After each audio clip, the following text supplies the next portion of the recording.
Bada bing, there it is. Okay, so hello internet. Welcome Hello, ladies to and gentlemen. Welcome to another- the 15th Casual Lore Chats. Yep, this is With Casual your Lorechat host, 15. the White Guar. Yep, that's me. No, it doesn't. I hope. no, it's I not. hope so. It's So subjective. we kind of talked before we went live, trying to figure out where to start with a lore topic. And I think we're going to start with the Khajiit and their either literal or metaphorical ascendance to the moons in a variety of different contexts. So if someone has something they'd like to start with on that front, I will hand you the baton, as it were. I am not a Khajiit expert. Hey, sweet, I got Michael in here. Oh, there we There's go. Michael. Hey, Michael, guess summoned. what? Perfect. It's your What? job to answer some Khajiit questions. I'm always happy to do so. Fantastic. Talk about the subject and the beast shall appear.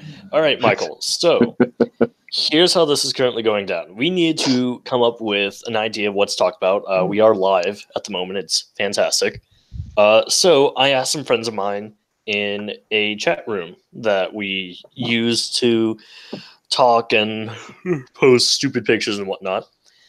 From Cinder, question she is asking: the Khajiit getting to the moon. She wants to know about it from a literal point of view versus a spiritual point of view. How does it work in the literal sense, and how does it work from just being a spiritual metaphor? Okay, so the her kind of silly literal idea is that the Khajiit got so stoned on moon sugar that they went to the moons. I don't accept this. I think that's silly. What the actual text says is, I think it does say that they took moon sugar, and it says that they climbed upon one another until they got to a point where they were so high that then they could climb down each other to get to the moon. I look at this as that climbing upon one another is a technique of basing what you're doing upon the techniques of people in the past. I So can that definitely see that. it's a you might want to call it a communal activity across time. I feel it could be across time. I think it could also be considered an idea of, like, if this were potentially some philosophical breakthrough that they had made, Yeah. not necessarily across time, but that a group of Khajiit had made over the course of a day or two. Mm-hmm. I believe the idea of climbing on top of each other, it's not just basing your work upon the work of the past, but also if it were this communal activity, it could be a case of they're all constantly talking and they're constantly bringing these ideas. And when a new idea breaches forward and extends an idea even further, everyone pushes further and starts talking about it from that point of view. As a result, you start going higher and higher and higher in your philosophical understanding of what exactly is going on. Right. Because each time you have a little smaller breakthrough and everyone clamors over that breakthrough. Now, the one thing to consider is that in ESO, during the AD quest line in Reaper's March, you do go to the moons. Yes. And part of the way that you accomplish this is by drinking a potion which is made with moon sugar. Okay, so that may crystallize light of the moons. I've talked before, I think, about how mythopoesis isn't just belief, but it's belief that's powered by something, usually magicka. In this case, it's being powered by the crystallized light of a god's divinity. So I would say there's a number of different factors. I think there is this kind of communal philosophical thing going on, but there's also mythopoetic stuff powered by moon sugar. I have a question. So if anyone who is taking part of this quest that is not a Khajiit, how is it explained that they could safely partake in this event? I think it's actually in there that it says, that because you are, I can never remember the term because we came up with a different term when I was working on the mod, but it's like moon's chosen. Because you were the moon's chosen, you would be able to take it. The Lunar Bishop, okay. I think it is. Wait, no, not Lunar Bishop. No, the Lunar Bishop. Talking about the is, ESO quest? Yeah. Moon Hallowed. Yes, that's Moon what it is. Hallowed. That's it. You are chosen by the moons, and as such, you can go to the moons You can imbibe the sugar and return safely. And do of the course, I thing. believe even if you are a Khajiit, you also still get called Moon Hollowed, because the Moon Yep. Hollowed has Yes. more of a role than just, oh, you can go to the moons now. The Moon Hollowed is also there to support the Lunar Champion. Yeah, you're kind of the therapist helping them to work through their stuff and not die while fighting against Dromothra and such. Yes. Liberating Dromothra. Well, yeah. Liberate through, They've been enslaved to Moloch Ball's will. That's not their Well, this is purpose. liberate through Yeah. fantastic ultraviolence. well, this is the whole. Well, yeah, but this is the interesting thing about the Dromothra is that if you go through Littermates of Darkness, it just says that the bent cats are there and their tails move to the beat of the heart of Lorcan, and Namira is helping them to straighten their tails. But if they get summoned back to the Mundus, they come back as Dromothra. So apparently it's something to do with coming back to Mundus that makes them go full dark side, which they were bent, but this is like full dark side.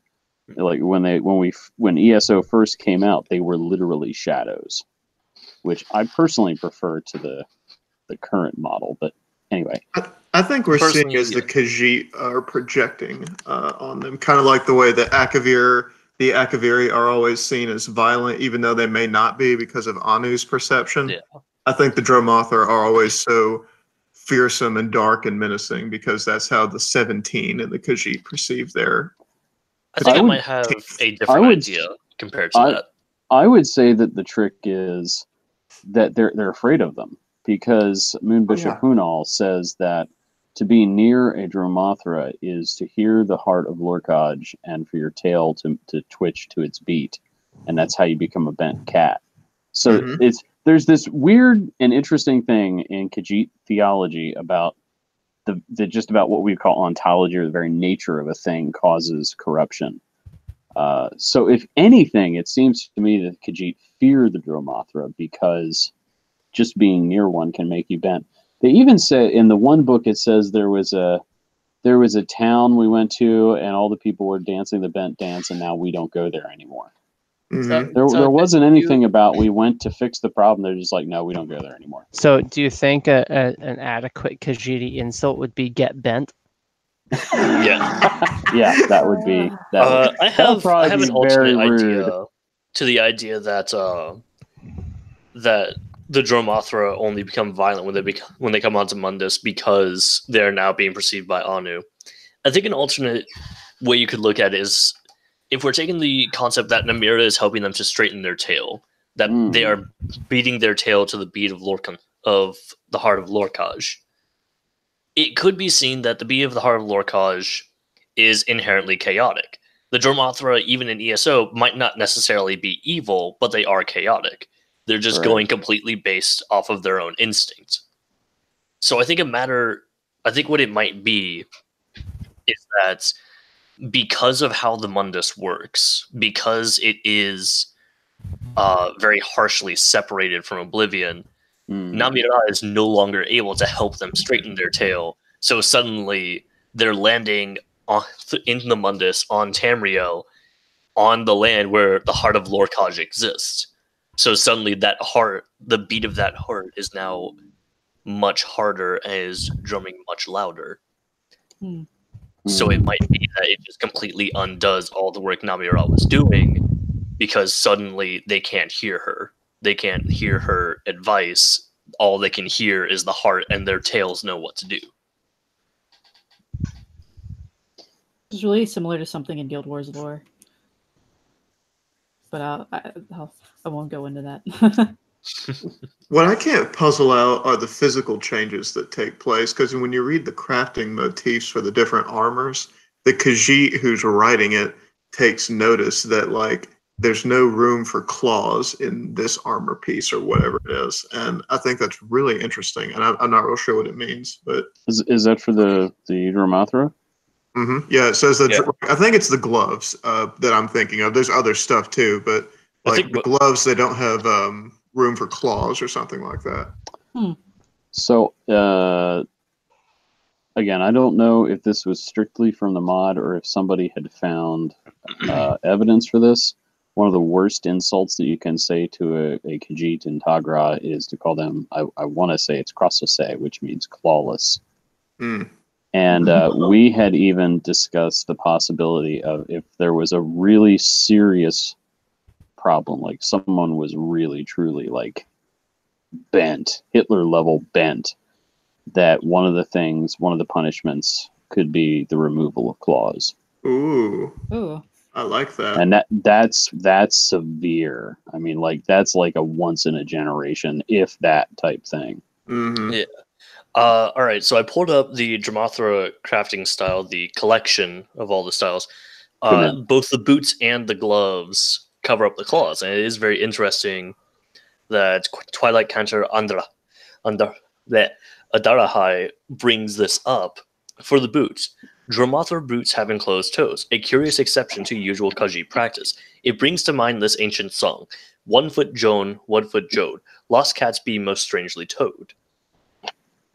And the enclosed toes hiding some sort of hind paw disfigurement. I don't think it's hiding a literal disfigurement, but rather because the bent cats are, well, the bent cats, their armor is effectively to cover up what they may have lost. Maybe That they yeah. just don't have claws anymore. Could I? So rather than show their bare fingers, they would rather cover it up than let it be seen. Isn't it possibly like metaphor? Yeah. Sounds dumb. I'm out. What do you say? It cut out for me. I was just saying, isn't it possible that they're covered up because they metaphorically? I'm sorry, Aft, you're So- breaking up on me. I'm sorry, I'm not talking very loud, and I'm sorry. Never mind. So, with that in mind, like, what do you think the reason is that they lose their claws? Like, because I'm thinking about how physical, like, how races will change physically based on their ideology. Mm. So, what do you think that would be the closest in relation to like another race, or what idea really- Lorcan has for the Khajiit? I really don't know. Why would you lose your claws? Well, one of the big things that cats use their claws for is climbing.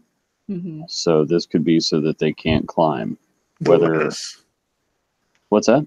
That they can't climb the lattice? Is that what you mean? They can't climb the lattice, or maybe they can't climb down to Mundus. Oh, I So have an maybe idea. maybe it's barring them from the moons. They can't participate in the Khajiit Tower. Yeah, I have an idea. But they're linked to Lorcaj's moon. they are technically on. Yeah. Well, no, they're not on the Lorcaj fourth. No, not They're on it, actually, but linked to it. They are linked to it. Yeah. I have an idea, like a different angle to pull that from. Continuing from the idea that claws are used to help climb. Claws can also be used to help with keeping your footing whenever you're going across a narrow beam. At the same time, what is Namira doing? She is trying to help them straighten their tails, because as it stands, their tails move uncontrollably to the beat of Lorcaj. So in this sense, it could also be a metaphor of not allowing them to actually really go anywhere else, because not only have they lost the safety net of claws to keep them from falling, they can't even use their tail to balance themselves. Right.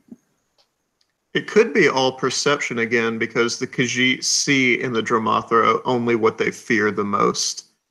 Yeah. So when you look on your enemy, what do you see? For a Khajiit, I see someone that looks kind of like me, but they're lacking things that are really important to me, like claws, a connection to the moons, that Joan and Jode specifically, and the main. But I mean, I come at it Declaw from your Khajiit. huh? Don't declaw your Khajiit. Yeah, please. It's horrible. Oh man, time to pull up some of Icantar's stuff again. Oh, I bet he has something. He specifically tells people to not insult Khajiit with names like Fuzzy Oh yeah. or Kitty. However, I forget which part of Valenwood it is, but there's a little notice board outside the walls, and it's basically a cultural rules to abide by, and it's specifically aimed against the Khajiit and the Bosmer, of course. And one of them is you cannot go barefoot or anything like that. You have to have all your feet wrapped up in something, which Bosmer and Khajiit are pretty kind of infamous for. That sounds incorrect, but It is I've also somewhere. haven't seen that as a notice board. I could not tell you where it is. I want to say it's in a similar town to where they say don't like Hercene cultists will be killed on sight, that kind of stuff. Mm. All right, so it'd be like in Malabal Tor, probably. Valenwood is all I know. I read it way before I had ESO. Let's see. So it's not Welcome to the New Old Raid Regulars. All right, I found it. The Thalmor Handbill by Icantar of Shimmerine, Safeguard of Indoctrination. Thalmor pamphlet offering guidance for interacting with the Khajiit and Bosmer allies. Loyal citizens of the Isles, heed the statements of the Thalmor. Bear witness to these words that are about our new allies, the Khajiit and the Wood Elves. Integration with our new Wood Elf and Khajiit allies continues apace. To promote alliance harmony, loyal Thalmor agents have drawn together this short list of helpful notice. Follow this mandatory guidance with cheer, and our new allies will look on you with favor. First, do not refer to Khajiit as cats, kitties, fuzzies, or any other derogatory feline-based term. Second, Khajiit delicacies are often very sweet or mixed with or spiced with an exotic substance called moon sugar. Diners beware. Third, do not touch a Khajiit's tail without permission. I feel like that's probably a pretty big one. Yeah, that's important. That's not the thing I'm thinking of, though. I will try to find it, but I know. Please do. Fourth, our Khajiit allies have a unique dialect. Mocking their speech or imitating it is considered quite rude and non-ordinary. Now, I think that's kind of a very curious thing that Icantar puts there, because this really does seem like he has kind of just been thrust into this position of having to also be a cultural relations officer and try and get everyone to move more smoothly. So now he is trying to get people to understand, don't insult other people's way of speaking because we're better than that. We're not Bretons, are we? Michael, what would you think about, you talked about them declawing someone. I wonder if they would ever take their tail. We talked about that too, and that I don't think that that's in the lore, but I think we had decided that was like the most extreme punishment other than death. Because cats use their tails for balance. So there's a couple of really weird things. There's some weird things about cats. For instance, their whiskers aren't actually whiskers; they're antenna. Cats have antenna. And they feel out if they can fit their face in it, right? Yeah. If you remove their whiskers, like they'll run into stuff because they. Balance. Yeah. What's that? It also affects their balance, and their tails as well affect their balance. So removing if you put a piece of tape on the back of a cat, it also affects their balance. Oh, that's just horrible. Yeah. Yeah. Wait, does that really happen? Yeah. All right. So by the way, this was something that happened kind of by accident. I want to say this is either when I was hanging out at a friend's house or when I was in MediaTek and we were in the studio. Someone had brought their pet cat. And it was a very sweet cat, like it was a very sociable cat that knew, it knew not to go like running off every which way and whatnot. And there was a roll of tape that we had cut and then twisted so that we could basically have double-sided tape. The cat accidentally ran into the table and it fell on its back. Guess what that cat spent the next 5 minutes doing? What? Probably running around. Running around crazy. with poor balance. It felt. I was really. It was. Is that balance as much as them just panicking because there's tape stuck to them? I mean, Yeah. Cats have like very their senses just allow them to be really just freaked out so much easier than other animals. Michael, what were you going to say about their tails?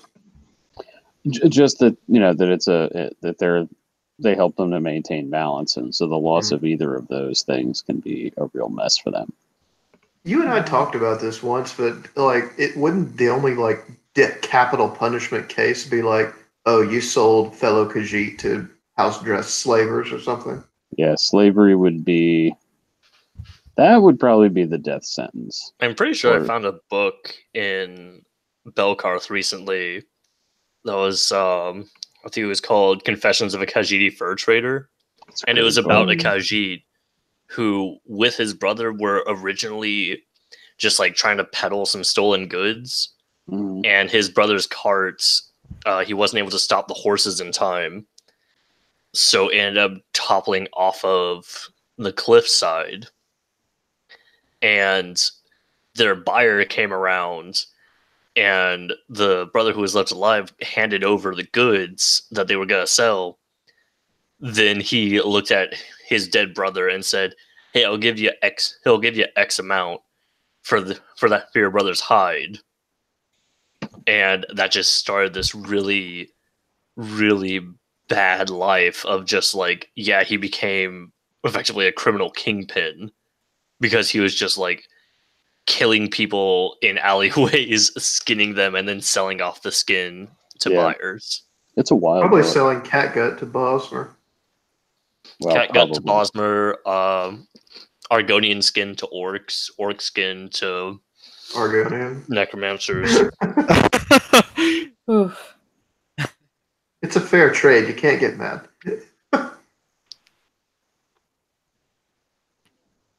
So, Charlie, you see Namira and Lorcaj as enemies?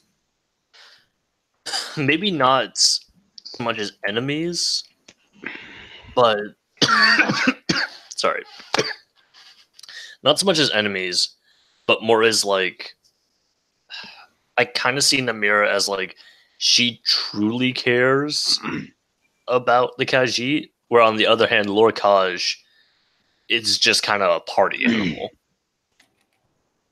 Wouldn't that be Sanguine? Maybe.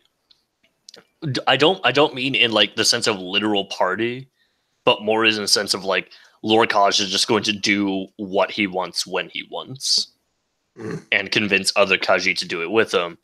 And then of course you have other gods of the Khajiit who are saying, "Wait, no, don't do that," because there are times to do what you want, and then there are times to, actually do what you're supposed to do. so when Khajiits and humans can like procreate, right? And Khajiits are technically elves, aren't they? No, Michael, you're up. Khajiit are not elves. A little bit. I don't remember. So, All right. Oh, did you hear here's the him thing. sigh? People say Khajiit are elves because the Altmeri word for beast folk is Betmer, and people seem to think that Mer means elf. It's just person. Means Yeah. folk. Yeah. here's how I approach that. The Khajiit are not Mer, just as the Argonians are not men, even though they still follow a very similar ideology. Their not. Ideology is different enough. It's different enough that they are their own thing. And so, I mean, Khajiit very closely follow a Marish view of Lorcaj, sure. Whereas the Argonians revere an entity that could be Lorcaj, sure, in Sithis and the Hist. And so the Khajiit are elf-leaning. That's not enough to be elves in and of themselves. And the Argonians are man-leaning, but not actually men. So I would actually Yeah, I see where you're going there, and that's good stuff. But I would disagree in that I think that the Khajiit actually are man-leaning and not. There are aspects like the distrust of Lorcaj is definitely marish, but Khajiit accept and love creation, which is the human view, whereas Mer reject it. Which I mean, the main dichotomy between man and Mer is their idea of Lorcan. Right. But as we know from the Altmer, the idea of dichotomy is stupid. They even say so. Well, I had a question regarding that. The reason I asked if they were elves or not is because when they're born, it's like, as I recall, the like shape they take, for lack of a better term, is determined by the moons, isn't it? Yes, their first suck. So if a Khajiit and a human had a kid, what would take precedence? The mother. We have no. This is I mean this is getting. We have no actual answer. The best we could give is if the mother is a Khajiit, it would be a Khajiit. If the mother is a human, it would probably be a human. But even then, that's based on notes of racial phylogeny, which even that book goes into discussion of we have no idea what happens because it's never happened. That notes on racial phylogeny and biology, it says that Khajiit cannot procreate with man or Mer races, just as Argonians cannot procreate with either, which I'm not sure I'm convinced of. I mean, I feel like there's one reference somewhere of a half Khajiit somewhere. Yes, there is. There's a story about I think escaped killing slave owners who ended up fathering a litter of kittens. A slaver's daughter who was a dumber. So make of that what you will. That may or may not be factual. So according to the Council of Healers at the Arcane University, they say, nope, can't happen. But the work that they use to say this is also pretty rife with logical inconsistency, outright racist horseshit. Their morals are pretty troubling. It's a shame we can't force them to breed and try it out. Which I mean, it's kind of the equivalent of medieval nature books that described bees as miniature birds. They just don't have a firm grasp on what reality is, and so you might make your own mice by leaving rotten meat in a bag. Let's point out that again, like as long as we're taking the piss out of Altmer or Imperials. Always let's fun. point out that Imperial scholars also think that continental drift is a thing in TES. Which I mean, it very well could be. I mean, it could not because of plate tectonics, but for some other reason. But that's the thing. Like a giant sword drifting it beneath the ocean. I mean, that could be a thing. Or living land masses with giant hate boners. But to go back, continents are too busy fucking. To go back to the subject of interbreeding, there is a book in Shivering Isles that talks about, oh man, I can't remember what it's called, but it's an Altmer noble marries an Argonian woman, and they do have a son who becomes the new Baron of Dementia. Oh, I know exactly what you're talking about. You're talking about the Vytharn. Yeah, that's it. Well, that's dementia. Of course, the issue with that is that it's in the Shivering Isles. Shivering Isles. Which does that alter the possibility? It could. Not necessarily, but it does call into question the veracity. Exactly.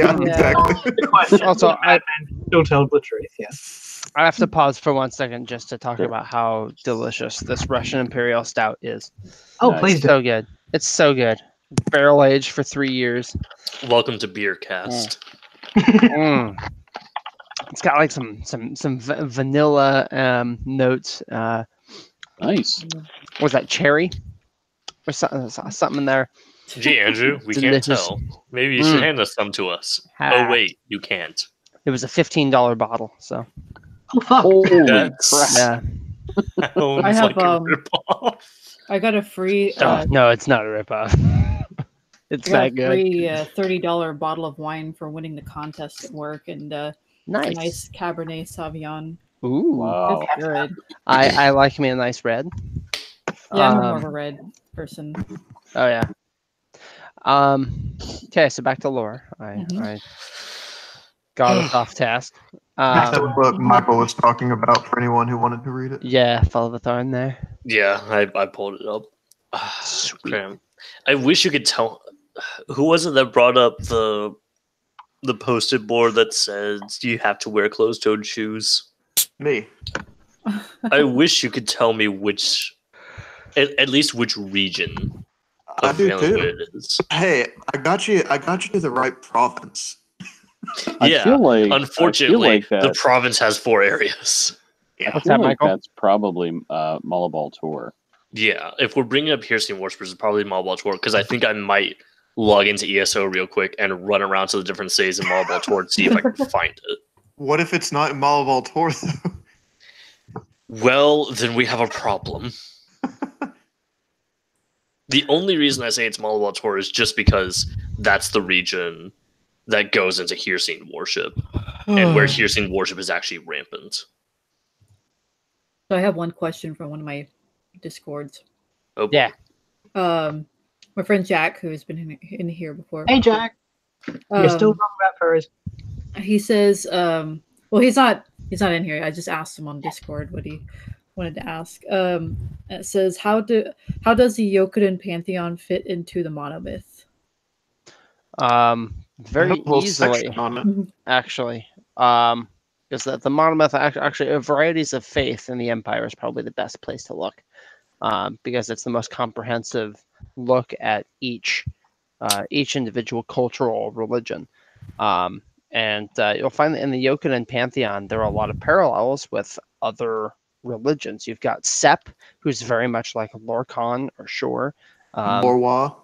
Yeah, you've got Tawaka, who's RK. Is RK. Yeah, you've got Morwa, who is Mara. You've got Tall Papa, who I think is Anu. Is that who Tall Papa is? The Akatusk sort of. Yeah, yeah. One of those Anuic big ones. Yeah, and so Sep is a big snake, and you have the hunger of Sep, which oddly enough, while the serpent figure is Lorcan and other Padomaic entities are usually depicted as a serpent. It also fulfills the function of dragons ending the Kalpa by shedding the world skin. Is what Sep does. So Sep, or is it Satakal? I believe it's Sadakal. Oh no, there's Sep and there's Sep. It has the endless hunger. Sadakal is the everything. To look at it from a cosmological point of view, Sadakal is literally Sadakal's hunger. Sadakal is literally the Arbus. Yeah, Felix would run circles around me with this.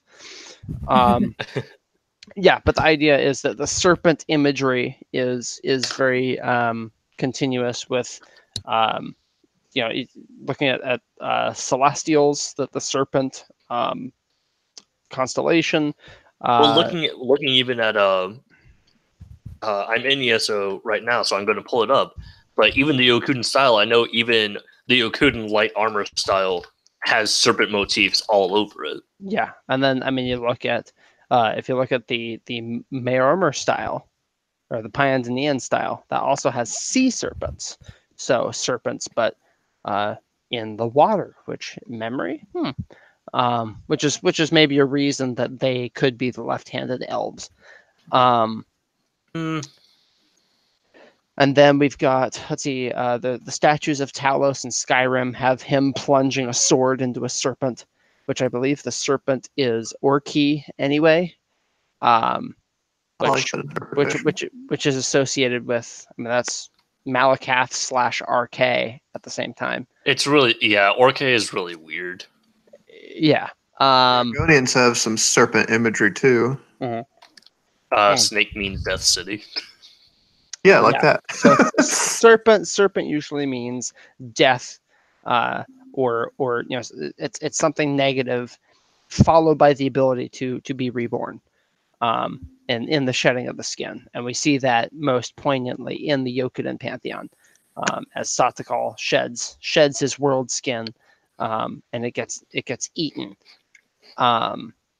That's very very analogous to Alduin, the World Eater. So I mean, there's a lot of echoes between Yokudan, the Yokudan pantheon, and pretty much any other Tamrielic pantheon. Although I mean, Yokuda isn't Tamriel, but whatever. You know what I'm saying? I actually kind of have an argument against the whole idea of the Pandonians are the left-handed elves, and this is taking some big speculation into account, because this is also taking into account how we've talked about Anu in the past, and how Anu may have been abused while they were, like, before they achieved Amaranth.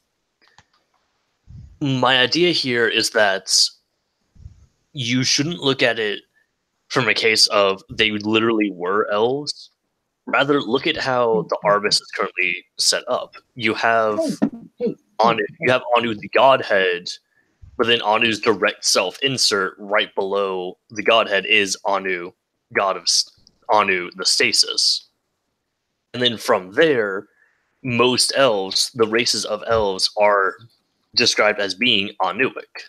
Effectively, the elves are what Anu most directly feels. It's what Anu feels closest to.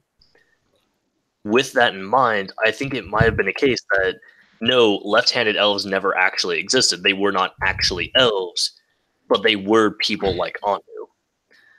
And because the people who are most like Anu here in Tamriel are the elves, when the Yokudans come over and they talk of their wars, of course they would bring up elves, because that's how it's going to be perceived by Anu, because Anu is still coming to grips with their own life. Yeah, and that's actually really close to an interpretation I think that Jonathan Bernson had. That the left-handed elves were, I mean, they were only called that because they were an opposing political faction to those in power, and so they were demonized and called left-handed elves. It was they may not have actually been elves, but they were an other compared to the Yokudans. Yeah, and that's, I mean, I don't really have a definitive opinion on left-handed elves, but I mean, if that's I don't know.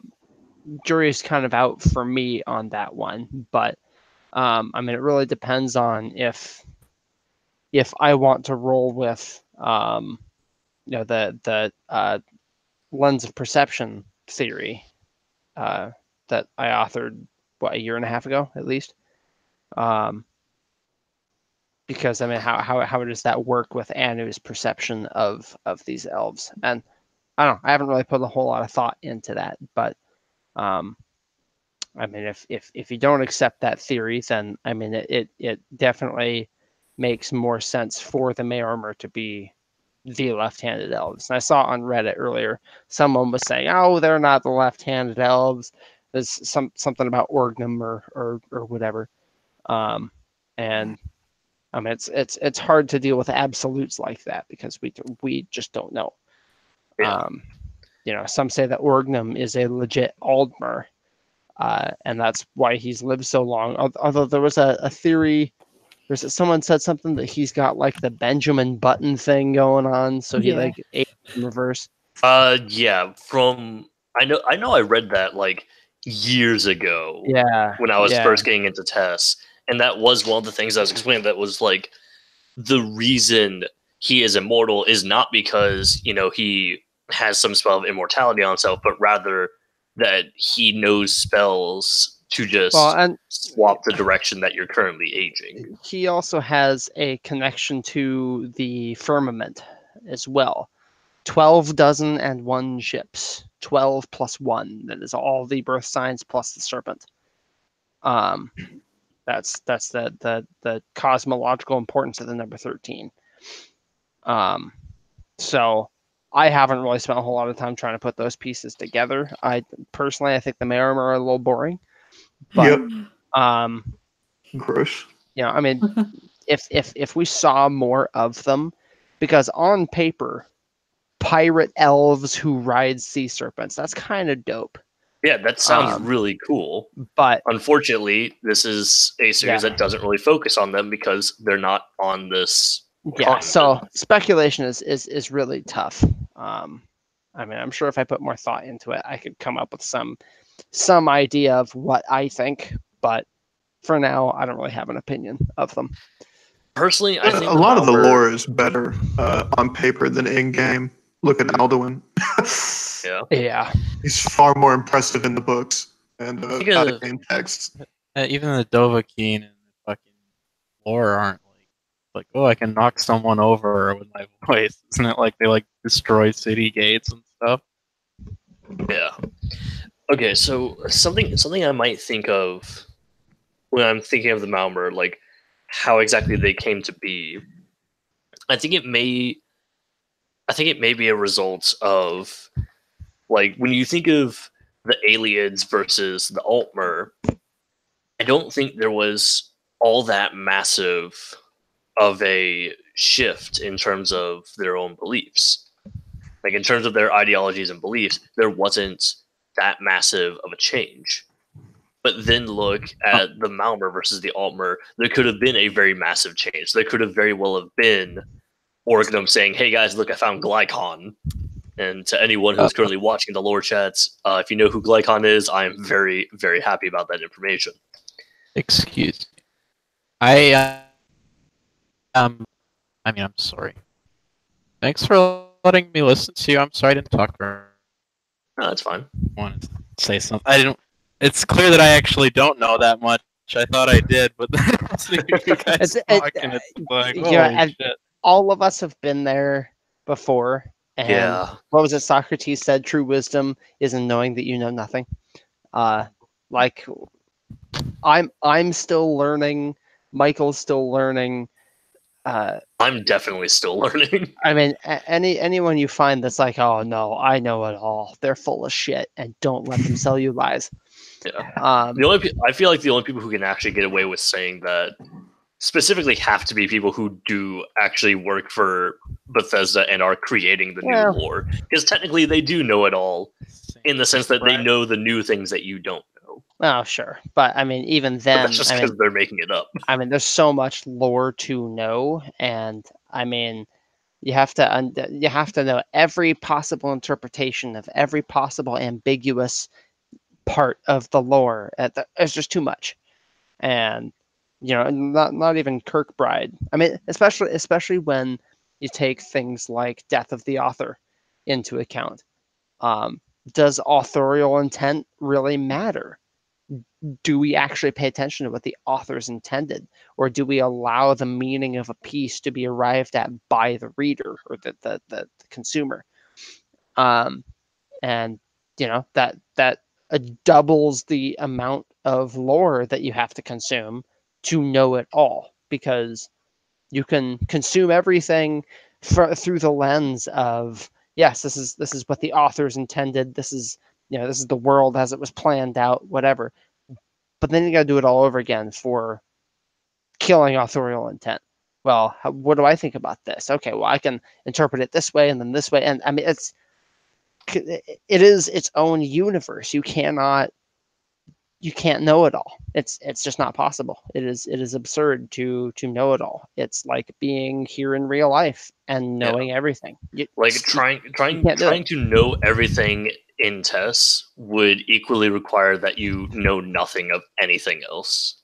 Yeah, pretty much. Breathing, what's that? We're all just nerds doing our best. Some of the best dialogue in Skyrim is Septimus Signus's, and he's trying to describe to the player what it's like to read an Elder Scroll. And one of my favorite lines is, sometimes they even look up, what if they dive in? Then the madness begins. Like, there's like you were talking about, Andrew, there's just so many interpretations, and that's kind of what came to my mind. Like, you can just take one facet of lore And there's a 1,000 things you can do with it. And then that's just looking at it in isolation, even. Yeah. I mean, and this is something that I've written about before about the lore in general is that Just want to say, so I'm going to scoot. Yeah. Sorry. Thank you. oh, Yeah. okay. Have a good night, man. Have a good night. Yep. Bye. The thing about the lore that I find the most interesting is its value in a real world sense. Oh, yeah. Because we have this kind of closed off little sterile environment that is small yet infinite in size. And we can discuss music theory and physics and sociology and politics and history and religion and analytical literature theory. We can study all these things in this little box of the Elder Scrolls, and it hones our ability to comprehend these things in real life. So we now have these tools that we can use. Oh, hey, I remember when I was reading this thing that, I was reading the 36 sermons of Vivek. I can go read the Tao Te Ching and I can go do the same thing with that. What is Lao Tzu talking about? Well, let me read this and I'll try and disseminate information from it and I'll figure it out. You now have those tools because you have analyzed the 36 lessons of Vivek. The skills are there. You now have the ability to generalize that. You have read those. Well, that was an example. I mean, I have a copy of the Tao Te Ching on my bookshelf back here, and it's interesting how similar the verbiage is. I mean, it's very vague and almost mystical in a sense, and it's hard to parse. So, yeah. Or like The Art of War by Sensa. Personal favorite.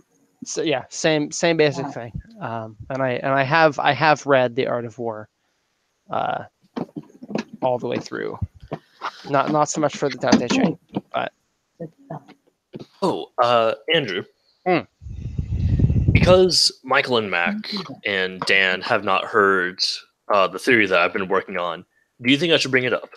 yes. All right, Michael, Mac, and Dan. Before I bring this up, I want to ask you a question. Each one of you, I want to answer this. I want each one of you to answer this in your own way. What separates the Altmer from the Altmer? And when did that change happen?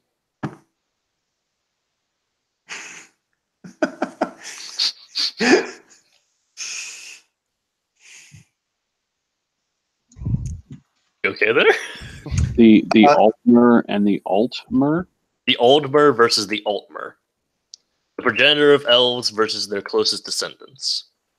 I mean, my reflex answer is to say "fuck you." In a way, that's actually somewhat close to the theory I'm working on.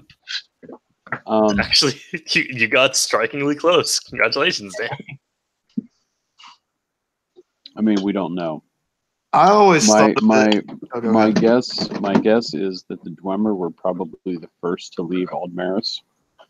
So whenever they left, that's the beginning of the breaking. Actually, yeah, that's a really good point. But we don't even know when that was, because when the Chimer got to Resdane, that would eventually be more when the Dwemer were already there. Yeah. I would You like to might be point able out that that common theory right now and common belief is that the Chimer had actually left Somerset, not Aldmaris. Yeah. Right. I've heard. Yeah. There's a loading screen in ESO about that.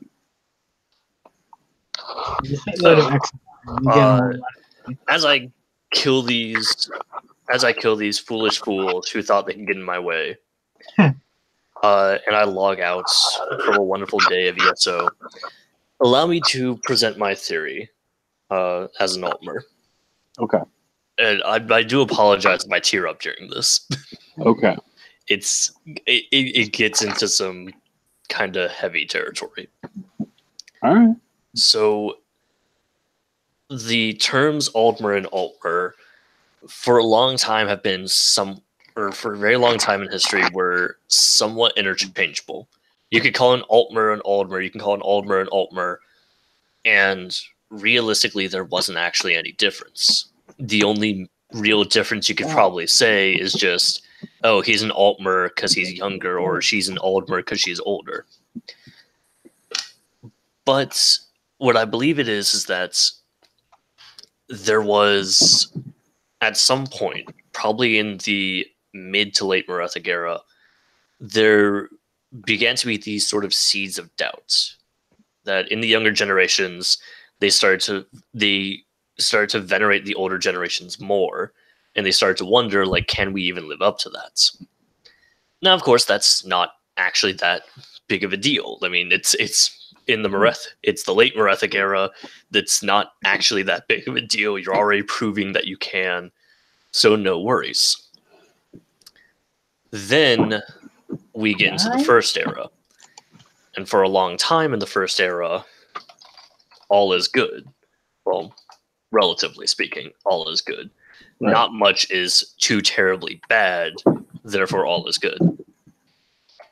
Until we get to the 15th century.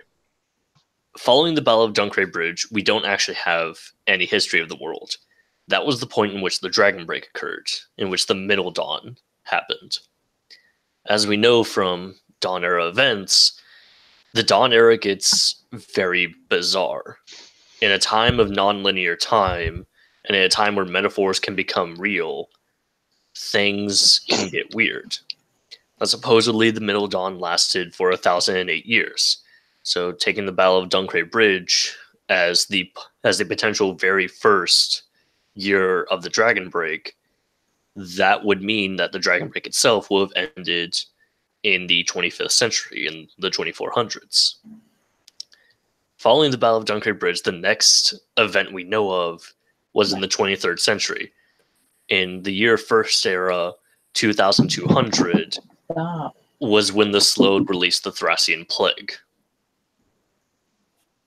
And it has been stated that, unfortunately, the plague wiped out half of Tamriel's population, mostly focused on two key areas: the western coast of Tamriel and Somerset. I'm sure the three of you understand that the Aldmer and the Slode have been enemies for centuries. They're very ancient foes. Mm-hmm. Now, of course, for the longest time, it's been a battle here, a skirmish there. No one's really had a one-up on the other. But then the Thracian Plague happened, and more than half of the Aldmer population was wiped out. I think it was at that moment that there suddenly came this twitching, horrid feeling deep inside of every single Altmer. The notion of, we're not good enough. Are we better than everyone else? We might be, but we're certainly not good enough anymore. We can't call ourselves Aldmer anymore. We can't just say, oh, we're exactly the same as our ancestors, because how can we prove that? Our ancestors could have fought back against the Slode, but we fucking lost. We lost history. We lost people. We lost cities. So how can we say we're as good as our ancestors? These people we've put up on pedestals who can do no wrong, who have this very incredible view of the world, who have this very incredible stance in the world as the most civilized and perfect culture. Now let's remember that this is the end of the dawn, of the Middle Dawn. This is a time where ideology and belief can change who you are. I don't think it was enough of a change to physically or culturally change them. They are still physically Altmer. They are still culturally Altmer. But they are distinct in that they no longer think that they are Altmer. And because it's the Middle Dawn, and because ideology can become skin, the belief that they are not the Aldmer anymore, not based on the idea of we're better or the idea of we're different, the very notion that we're not good enough to be the Aldmer anymore was all it took. And in that time, they stopped being the Altmer. When you first told me that, I was like, that makes a lot of sense. I wouldn't have assumed it happened that late, but I don't. That's the thing. I think Yeah. it started in the mid to late Merethic. The notion of the Altmer as a race started in the mid to late Merethic era, but it was not solidified until the Middle Dawn. yeah. Do you think it was more of a gradual thing then? I do think so. Yes, I do. I don't think it was literally overnight, but rather gradual acceptance Yeah. before the Jills had fixed the Dragon Break. I have 2 follow-up questions, Charlie. Okay. I do really like the theory, though. The first one, do you think they're correct? Do you think In- they're in- correct that they're just in- not good enough to be the Aldmer anymore? No, in saying that what the Slode are doing would never have happened to the true Aldmer. I don't think they Or is are that actually just- correct. But Yeah. again, let's It's think about how perception. they. Perception is Yeah. reality. If you perceive your grandfather, who was an incredible war hero, who was in charge of 5 different ships, if you perceive him as this great war hero who can't do any wrong, and of course he's dead, so he can't refute you in any way, you're not going to see him as someone who could lose to the Slode, especially given the fact that, in his time, they didn't lose to the Slode. Right. And that's probably also another reason why the Altmer keep track of all of their glories and things like that. Because at this point, you had a they have moment where half the population was wiped out, and they lost a lot of information. Hell, look Not at North information, but like a lot of their morale too. Yeah.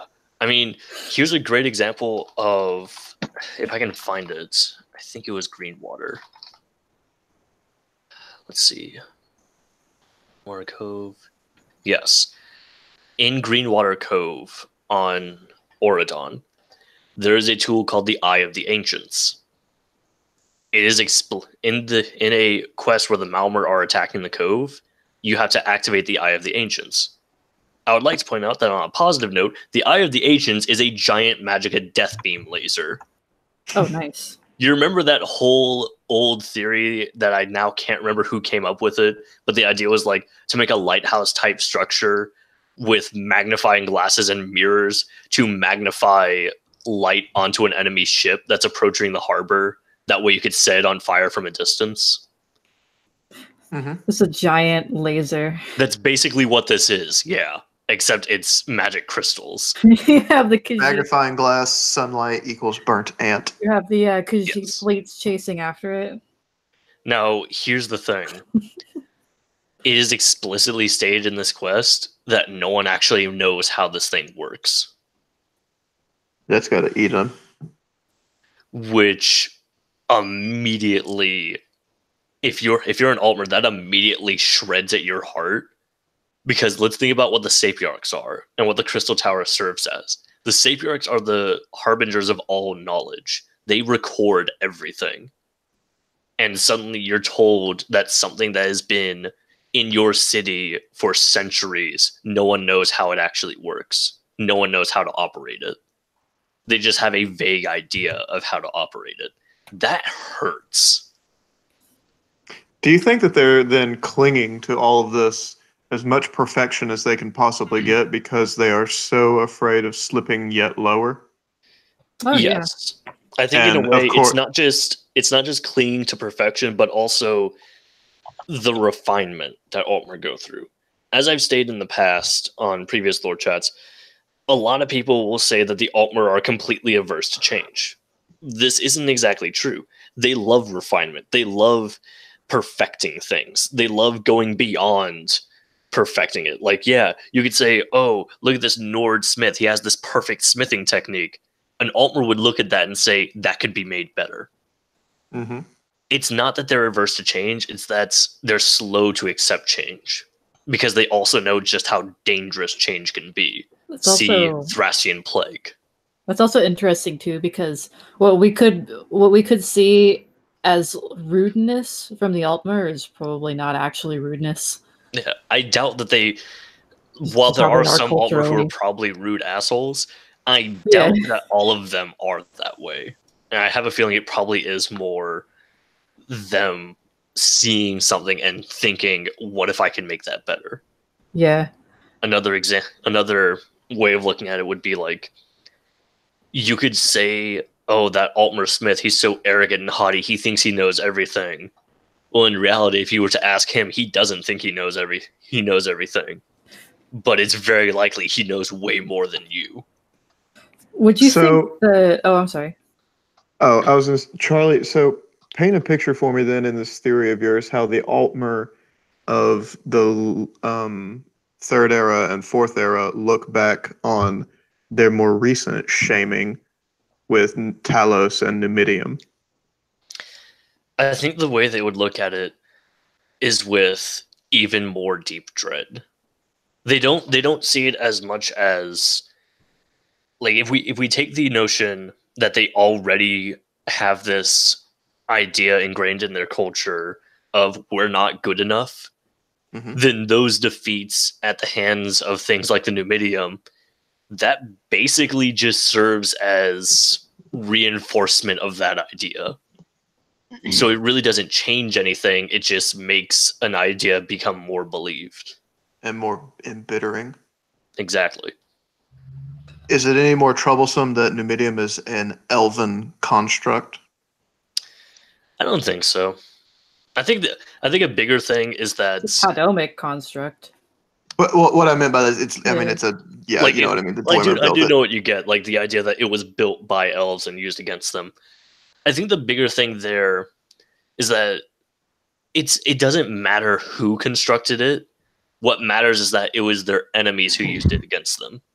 They're human enemies at that. Well, not just their human enemies. Let's think about the Slode. The Slode are very much not human, but True. they're still their enemies.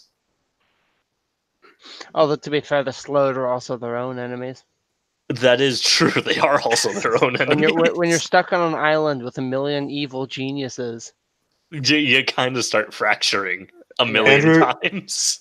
Andrew, you know how sometimes great white sharks in the womb, one of the fetal sharks will eat the other one? Mhm.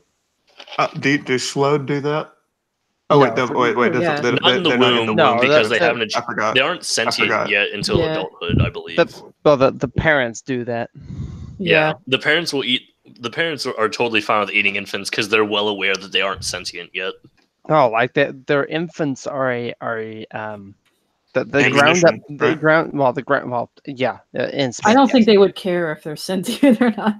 Yeah, no, that's Yeah, that's they wouldn't that's not care if even they're sentient or that's not. not even part It of the hurts question. them. It should. Yeah, baby gun. Yeah, Space Slode have baby guns. Jesus They have Christ. little salt lock pistols. Basically, instead of a burning wick, they just have like a block of salt, and they stick their larva in the pistol, and pew. That's I'm never gonna get over baby murder gun. yeah. I mean that's the Slode for you. Do you think they would have like a shield of Mortys, like in Rick and Morty, Oh my Oh, god. dude. but like just of like their young, their A young Slode would ones? look at that and be like, "What's all this pussy shit?" Like, This is baby's This is first weak. atrocity. It's No. not. It's not going to be a single shield of slowed infants and and adolescents. It's going to be multiple layers Well, of protection. I mean, the fact that Slode soap, like Thros's chiefest export to Tamriel, is made from the pulped remains of their children. So Yeah. I can't believe people buy that. yeah, well, it has It has great alchemical uses. well, yeah, Yeah. it's a great necromantic focus first and foremost. Of course it is. It is an all-purpose cleaner. And From one of and the filthiest races. yeah, and that has alchemical It's- purposes. It's one of those things where it's like if there's a certain amount of items that a person's bringing up in a store that people would have to get suspicious of like what you're making, and Slode's soap is definitely one of those. Yeah, Like, Yeah. are you trying to get a stain out of your wedding dress, or are you trying to raise the dead? Yeah. The merchants in Test 3 Morrowind won't sell to you if you have slowed soap on you. They will. They will. It's if you have skooma or moon sugar in your inventory that they go, hey. Wait, is slowed soap in like you're not making it up? Like it's actually in game? Yeah. Oh, that's. I mean, it's Did that make it? It's kind of rare, but yeah. I'm sorry, Max. Did that make it worse? Yes. That'd be like if we found that there's actually the cow stomachs with tent pegs text in game. That would make it so much worse. Yeah, well, there's actually a quest in the Telvanni quest line. Your job is to go find five bars of slowed soap. Oh man. And I'm actually writing slowly. The progress is very slow. I'm writing a piece about a slowed merchant in Cedrith Mora who sells slowed soap. And you don't want to know how. Oh no, like I mean, he sells it just like any other bloke, but. For some reason I was thinking like, what is he making it like live? No, he imports it from imports it from Thras. Like he's a pretty he's a pretty amiable slowed as far as slowed go. And I'm not sure how the story's going to go, but he discovered that there is actually, well, at first he admires the slave driver. He goes, yeah, that guy knows what's up. He's like, checking his slaves and stuff. And then there's like a butcher across the way from him. And the slave driver walks up and is like, yeah, did you hear there's another slowed soap merchant on the other side of the island? You got some competition now, bitch. and so the slowed's like, well, would you like to buy some soap? He's like, no, I bought mine from a competition 3 days ago. And so I'm not sure what's going to happen. I've foreshadowed the lengths that people will go to basically come out on top of economic competition. And the title is Clean Commerce. So I don't really know what's going to happen next, but it's going to be a lot of fun. You haven't decided what race or anything is selling the other slope? The slope? The slope. Slowed soap. Slope. I'm not sure if it's like counterfeit slowed soap or if it's just processed with another method, or it's just a bunch of lamprey eels put into a box. But who can tell the difference? But all right. So I've been having an interesting thought because of the selective Zorcast today, specifically regarding what Rotten Deadite had made as a passing joke about why they need the Thalmor because of groups like the Dureni and the aliens. So, to those of you who didn't see the selected Zordcast, Rotten Deadite at a certain point had made a passing joke about, see, this is why we need the Thalmor. Look at the Dureni, the Coralania, and the aliens. Oh, when you leave high elves on their own, shit goes crazy. And I think that's hilarious. But he might actually kind of inadvertently have a good point. Yeah, not in the sense of the Thalmor, but rather we've got eugenics. Hold on, here we go. All right, we've got eugenics experiments up in this area here. We got flesh gardens in the center. Yeah, like right here we got flesh gardens. We got Daedra worship in the desert. Daedra worship in the desert. Yep. Anyway, that's a great book. Seriously, I don't agree with. I'm not going to say that they need the Thalmor because the Thalmor are fucking stupid and very clearly the Veiled Heritance in disguise by the Fourth Era. I hate the Veiled Heritance. But I will say it's a good example of why the Altmer need the Sapiarchs. Yeah. Because the Sapiarchs and the Divine Prosecution are basically the people who teach you the culture and give you a sort of sense of morality. Because like that is a thing. That is a thing that anytime that I feel people should understand in both anthropology and ethnology. Your sense of morals is directly related to your culture. Like sometimes you might have a very skewed sense of morals, but overall, the morals you have come directly from your culture. If your culture says it's morally acceptable. I'm not to tie a coconut to a bird's leg and see how far it can fly, then if someone says, "Oh my god, I can't believe they do that," and they seem very upset about it, you're probably not going to see any reason why they should be upset about it, because as far as you feel, it's morally acceptable to do.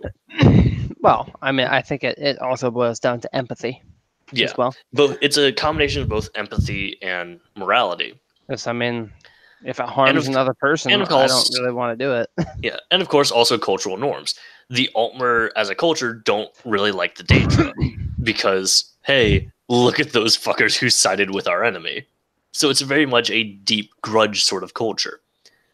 But when you look at groups like the Dureni, who were some of the first people to actually practice conjuration magic, they were totally fine with summoning Atronachs. They were well aware they were Daedra, but I feel like you could look at the Dureni as almost being a scenario of, oh, well, I mean, it doesn't actually really matter. They aren't Daedric princes. These are Daedra who are just kind of left on their own.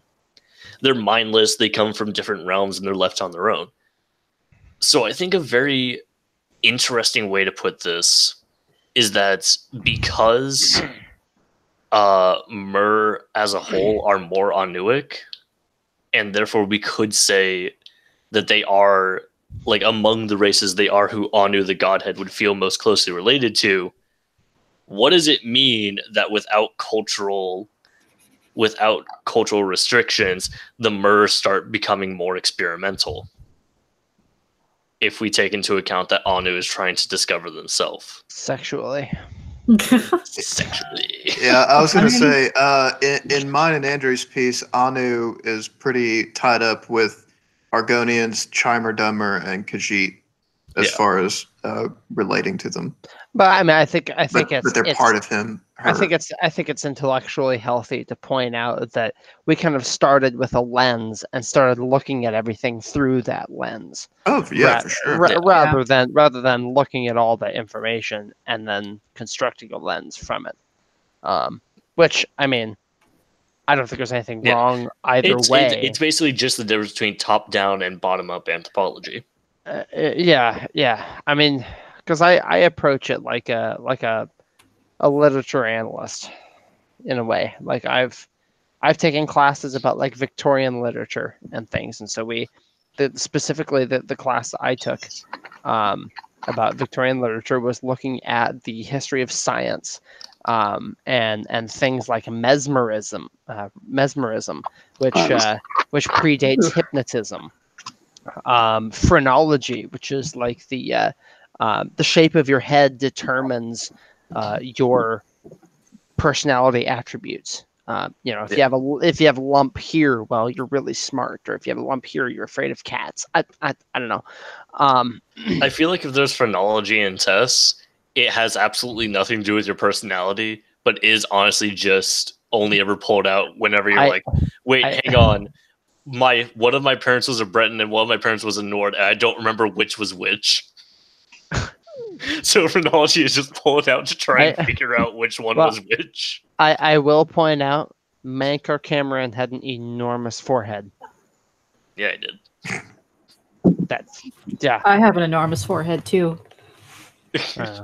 Holy shit! Holy shit! Bella's Mankar Cameron. Well, there's I didn't want you guys to find out this way. How did you want us to find out when you showed up with Mehrunes Dagon? Yeah, you guys wonder why I'm obsessed with Sophocil. You ever just show up with Mehrunes Dagon so you can flex on reality? Yeah. This is my friend Mehrunes Dave. You still had Mehrunes. Oh yeah. You ever seen that scene in Bill and Ted's Excellent Adventure where they're like introducing all these historical figures to his stepmom? He's like, here's Julius Frank. Well, they've got Dennis Freud, Sigmund Freud. They've got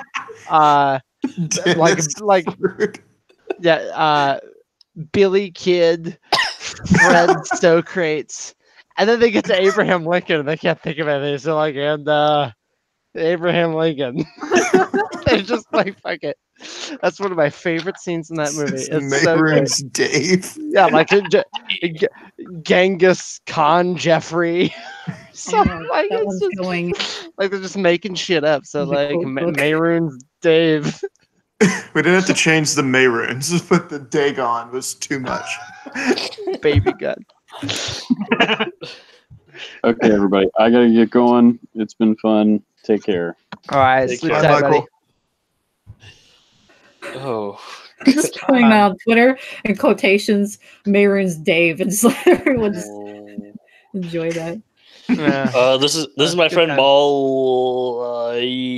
Ball. Molly ball. Molly Ball. Moldy balls. Molag Bill? Molag Bill. Fuck it, this is what the podcast is about Okay, now. how about this? How about this? Uh, Clavicus Vincent. Yes. Vinny. Herman. Actually, Hey, no. If anything, Vinny. Clavicus Vile should be Clavicus Bill. Clavicus Bill, yeah. Eh, I'm Clavicus Bill on these parts. see. They call me Clavicus Vile's country. yeah.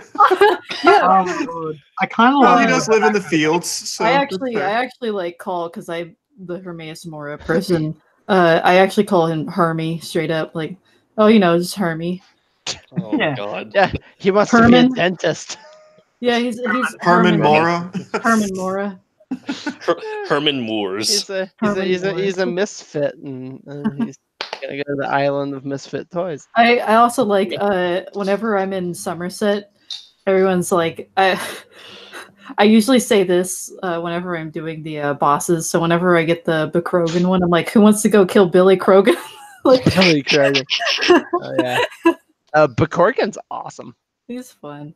I like watching his animations. He's the alchemist of the abyssal cabal. Great I would- name. Yeah. Oh yeah. Which I like. All right. So, because Pal and I have been doing Craglorn, oh yeah. Yeah. I feel no, we should probably bring up some Craglorn the- stuff in the the- Captain the- Lore yeah. chat for once. adventures of Pal and Torrendous. The adventures of a boy and his robot. Oh yeah, that's was it like if I could be like bigger, it could be like the Iron Giant. No, here's the thing: you could I go. either you could be bigger, so you can be the Iron Giant, or they bring in the race variant idea, Yeah. and the Dureni Altmer Yeah. just happen to be like Bosmer height range. An So I became the enlarged shortest spell. Dureni Altmer. An enlarged spell would be so great. Oh my god, yes! It's like, All yeah, right. you're giant size now. So here's the weaponizing thing: and disguising bug. let's question something very important. What the fuck is up with Manticoras? Yeah, because I saw one once. Because Spelled with a I K. can give an Manticora. explanation of what they are. Four-legged beasts with two arms and the tail of a scorpion. They can be found in parts of Upper Craglorn. The creatures are featured by the Scaled Court using Nurncrux and alchemy. Oh, they were created by the Scaled Court using Yes, Nurncrux. they were created by the Wow. Scale Court. They're the result of combining the following creatures: scorpions, snakes, Wamasu, and people. Cool. Fucking hell. Manticores are large, powerful, and exceptionally intelligent, and that makes them extremely dangerous. Same. Hruzazulk, the progenitor Manticora, is capable of creating other young Manticoras on her own.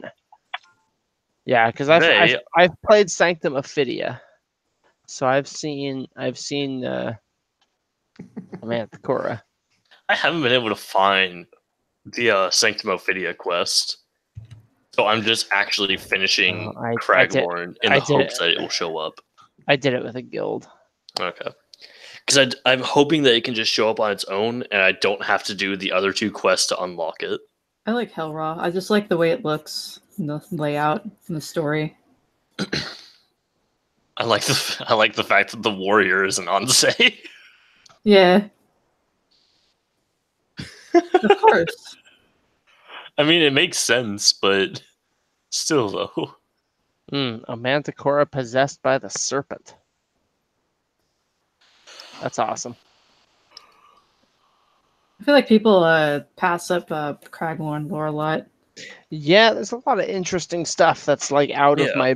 my breadth there. But actually, think I This was is something- all new stuff too. It was very yeah. Well, Yeah, as like it was completely new stuff that hadn't existed before. Like at most, the things that existed before Craglorn came out, like yeah, the city of Ellen here existed, and we knew Yeah. about the Black Casters, but that was about the extent of it. yeah. Yeah. Well, there was some stuff like I think with the um with the charges. What was it? There was a realization I came to regarding the enantiomorph. Hmm. Oh. Oh, there he goes. My internet Oh, died. there you go. Yep, it happened. I don't remember what the realization was. I gotta try and jog my memory. Something to do because the thief was the only one who was not corrupted by the serpent, right?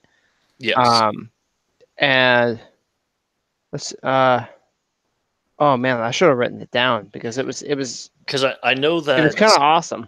I know that in the case of who Oh! was and was not corrupted, the warrior I want to say was corrupted first. I remember what it Then was. the mage was too powerful to be corrupted all at once, Who so is it? she was split apart. So who is it that's really kind of in charge of this whole? I mean, other than the serpent, of course, which may be an allusion to Lorcan. The Or it's warrior, just the actual serpent. yeah. Well, the warrior is the one kind of in charge. Yeah. He's corrupting other people, whatever, and like the mage is just kind of fucking off somewhere in Yeah. Legoland. Well, that's the mage isn't exactly fucking off somewhere. The mage was split apart because while the warrior is in charge, the mage is the most powerful. It's too much power for the serpent to swallow all at once. Yeah. So the thief is helping you to overthrow the warrior. Yes. That's the enantiomorph. Hmm. Because the mage has been maimed over there. The observer has been maimed and witnesses the whole thing. The warrior is overthrown by the thief. Enantiomorph. Like that's the whole thing. Explain the enantiomorph again. So the enantiomorph, it harkens back to Anu and Padme and Nur. Nur being the observer, Anu being the thief, and Padme being the king.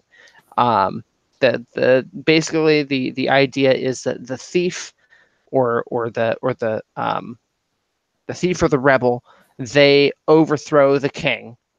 The observer is usually maimed in the process. The observer is also the mage, so Nur would fill that role.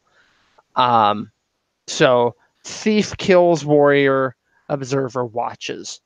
Hjalti kills Wolfhearth and maims during Arctis. Exactly. That's also convention too. Trinimax / Ariel. Trinimax / Ariel. They kill and rip the heart of Lorcan out while Magnus flees Mundus. And then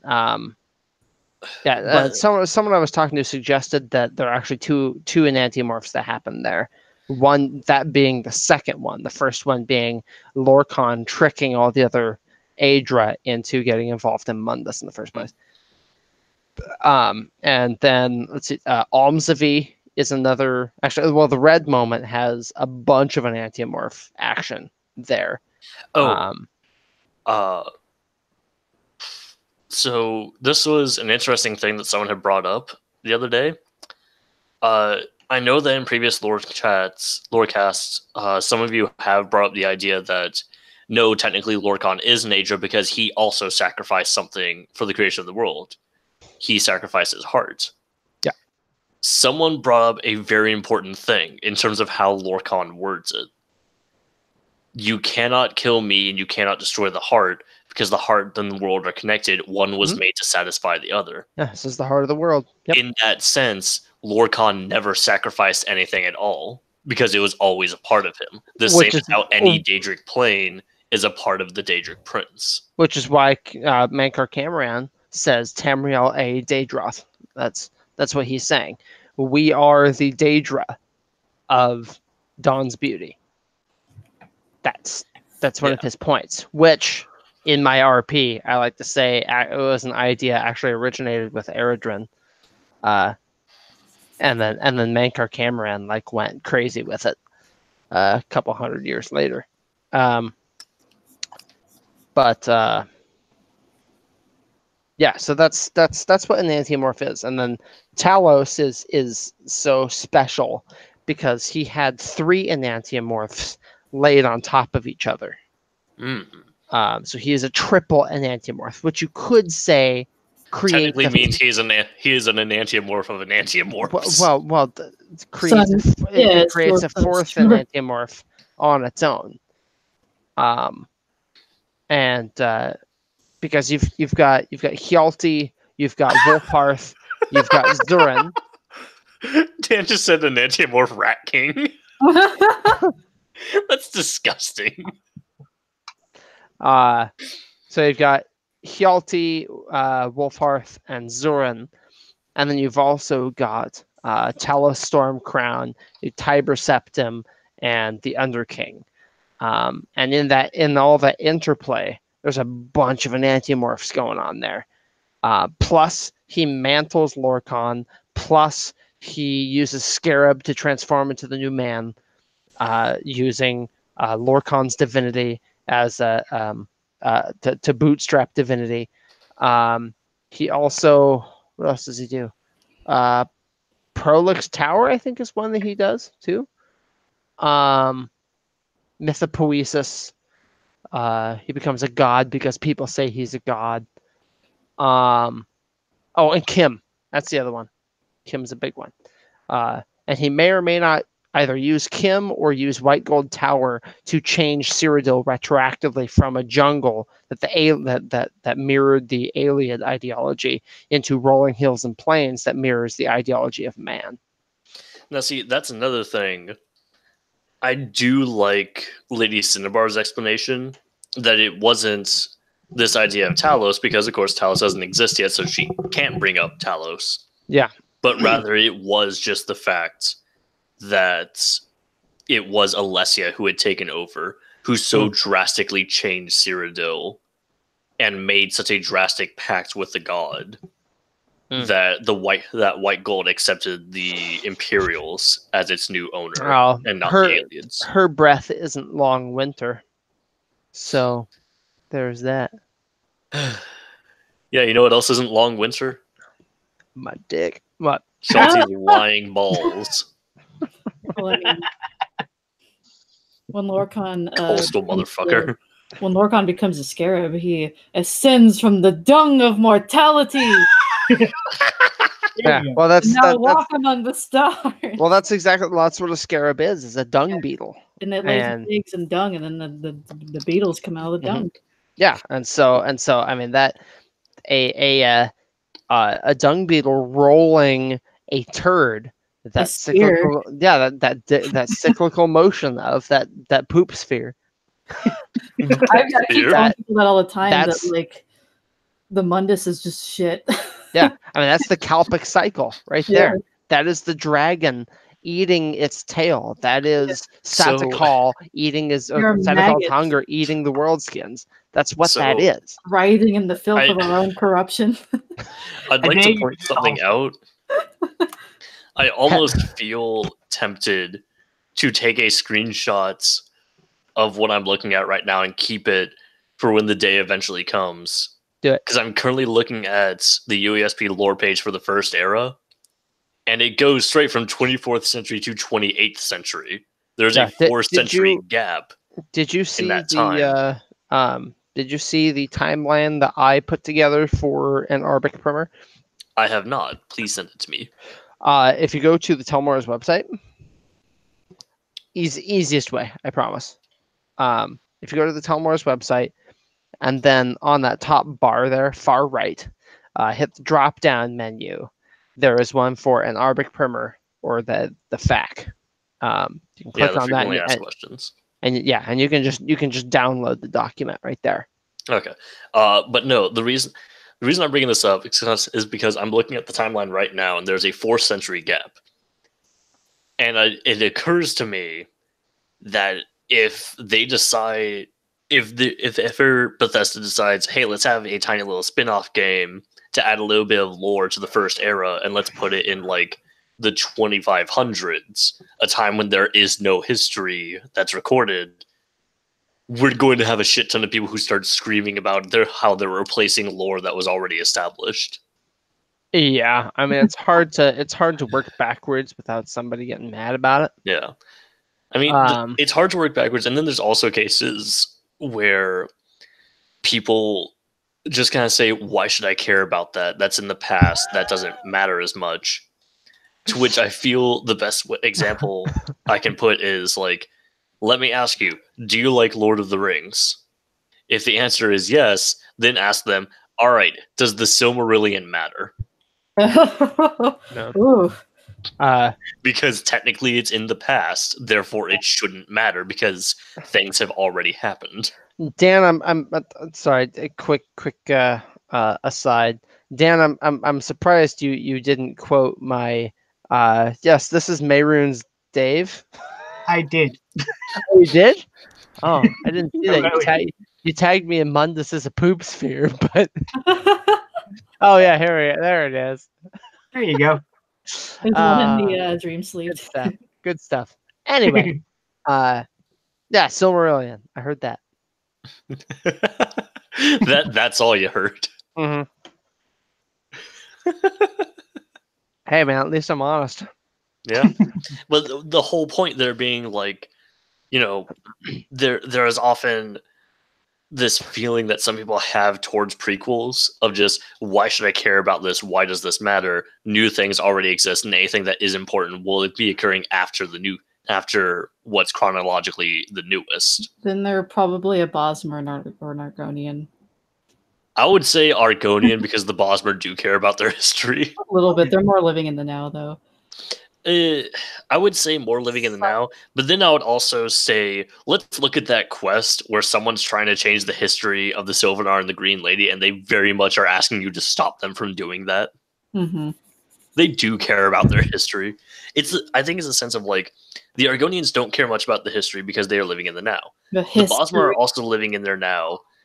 The Bosmer are also living in the now, in a way, but they do care deeply about their history because they know that their history will influence what is currently happening. Yeah. And I mean, they venerate Seth, which I don't know why they didn't use Seth instead of Sithis, but I guess that saves them. I mean, I'm talking about in Murkmire, but I guess it saves them some explanation. I don't know. Yeah. But yeah, they venerate Seth, which is about movement, forward, change, and whatnot. Well, they bring up the fact that at one point they worshipped Sithis as the god of death, and they would sacrifice people to him. And then I believe it was after Duskfall that their view on Sithis changed. He was no longer the god of death. He was now the god of needed change, whether that be death or something else. I can also see Ifri being somewhat a deity of look forward, but also keep an eye on the past. That sort of thing. Though, by the way, I feel I should point out, the only quest in Murkmire that really covers the concept of needed change also still results in death. Yeah. So death might just always play a part. All right, so I think I'm going to cut this cast a little early. Okay. We can keep hanging out afterwards. That's fantastic. That's fine. But we've kind of deviated from lore a little bit. Not that I mind, but the viewers mind. I'm thinking of you. You.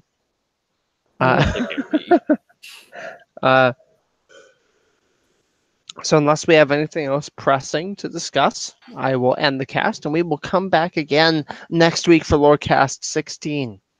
Excellent. Oh boy. All good? The most important number. Okay. All in favor say aye.